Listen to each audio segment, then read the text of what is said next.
సంతోషమైన వార్త ఏంటంటే మన అసెంబ్లీలో అమరావతి రాజధానిగా చట్టం చేయటం, ఈరోజు పార్లమెంట్ లో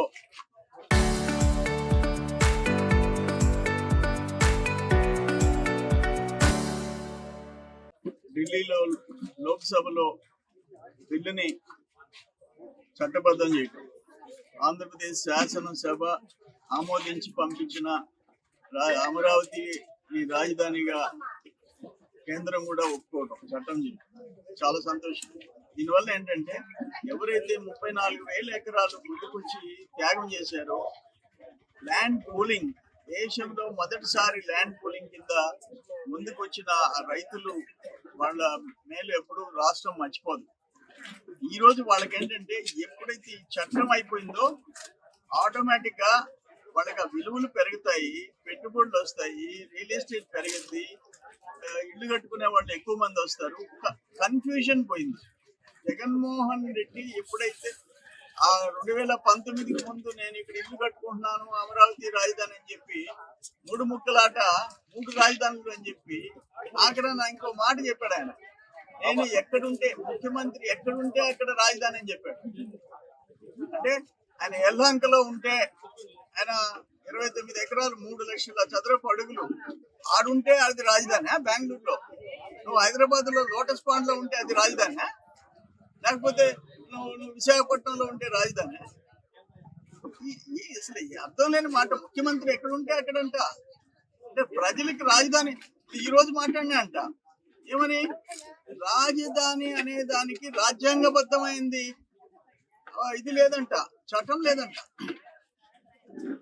ఏం మాట్లాడుతున్నాడో, ముఖ్యమంత్రికి ఎట్టి చేసాడో తెలియటం లే. ఆయన చెప్పేది ముఖ్యమంత్రి ఎక్కడుంటే అక్కడ రాజధాని అంటే ఆయన బాత్రూమ్ లో ఉంటే అది రాజధానా, ఆయన బెడ్రూమ్ లో ఉంటే అది రాజధానా. ఆయనకేమో యలహంకలో 5-6 అంకణాలు అంటే 300, 400, 500 గజాలంటే ఒక బాత్రూమ్.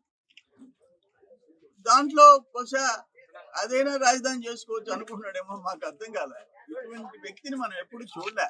అల్టిమేట్ గా ఈరోజు ఏమైపోయింది, మీరు మిథున్ రెడ్డి ఏం మాట్లాడతాడు, రాజధానికి మేము వ్యతిరేకం కాదంటాడు, నువ్వు మాట్లాడతావు, మళ్ళీ 3 రాజధానులు అంటారు.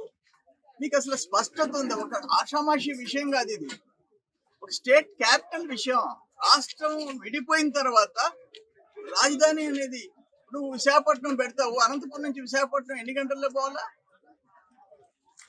సెంటర్ ఆఫ్ ద స్టేట్, రాష్ట్రానికి సెంటర్ పాయింట్. శ్రీకాకుళం వాళ్ళకి సెంటర్ పాయింట్, శ్రీకాకుళం వాళ్ళు అనంతపురం వాళ్ళకి మధ్యలో పాయింట్ అది. దాన్ని తీసుకోపోయి నువ్వు అన్యాయంగా రైతుల్ని, పొలాలు ఇచ్చి భూములు ఇచ్చి ముందుకు వచ్చిన రైతుల్ని సర్వనాశనం చేయాలని చెప్పేసి నువ్వు ప్లాన్ చేసావు, కులాలు అంటుకట్టావు. అన్నిటికీ ఈరోజు ఫుల్ స్టాప్ పడిపోయింది. నిజంగా చాలా సంతోషంగా ఉంది. మనం ఎక్కడికి పోతే వాళ్ళ రాజధానిలో చూస్తున్నాం, మనకి రాజధాని లేదు. అక్కడ బెంగళూరు, ఇక్కడ చెన్నై, ఇక్కడ అక్కడ బాంబే, ఇక్కడ హైదరాబాద్. ఆంధ్రప్రదేశ్ ఢిల్లీకి పోతే, బెంగళూరుకి పోతే, హైదరాబాద్కి పోతే మీ రాజధాని ఏంది అని అంటే చెప్పలేని పరిస్థితులు. ఈరోజు ఒక కేంద్రం ఆమోదంతో రిలీఫ్ వచ్చేసింది, పెట్టుబడులు వస్తున్నాయి, రియల్ ఎస్టేట్ పెరగద్ది. చూడండి అమరావతి ఎటువంటి సిటీగా మారిపోతుందో ఒక్కసారి భవిష్యత్తు తొందరలోనే తెలుస్తుంది. చంద్రబాబు నాయుడు బ్రాండ్ ఏందో తెలుస్తుంది. అక్కడ సైబరాబాద్ ని ఏ విధంగా క్రియేట్ చేశాడో అమరావతి అంతకంటే మంచి సిటీగా, పట్టణంగా రాబోతుంది. మా అందరికి చాలా సంతోషం ఉందని తెలియజేస్తున్నాను.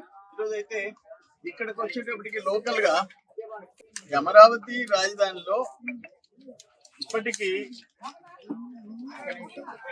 అమరావతి రాజధానిలో 66 జాతీయ సంస్థలు వచ్చేసినాయి. నేషనల్ ఇన్స్టిట్యూషన్స్ 66 వచ్చేసినాయి. 60కి పైగా అత్యాధునిక టవర్లు వచ్చేస్తున్నాయి. అదేవిధంగా క్వాంటమ్ వ్యాలీ జాతీయ క్వాంటమ్ మిషన్ చేపట్టిన దాంట్లో ఏపీలో క్వాంటమ్ వ్యాలీ ఏర్పాటు మొదలైపోయింది. ఆ క్వాంటమ్ వ్యాలీ హార్డ్వేర్ ఉత్పత్తి, ఏకే సిస్టమ్, ఇవన్నీ కూడా మొదలైపోతున్నాయి, ప్రారంభం అయిపోయినాయి ఎకో సిస్టమ్. అందుకని క్వాంటమ్ వ్యాలీ రావటం ఒక పెద్ద అసెట్. విశాఖపట్నంలో గూగుల్ కంపెనీ ఏ విధంగా వస్తుందో ఇక్కడ క్వాంటమ్ వ్యాలీ అమరావతి పెద్ద అసెట్ మనకి. దాన్ని కూడా అందరం స్వాగతిస్తున్నాం, చాలా సంతోషపడుతున్నాం.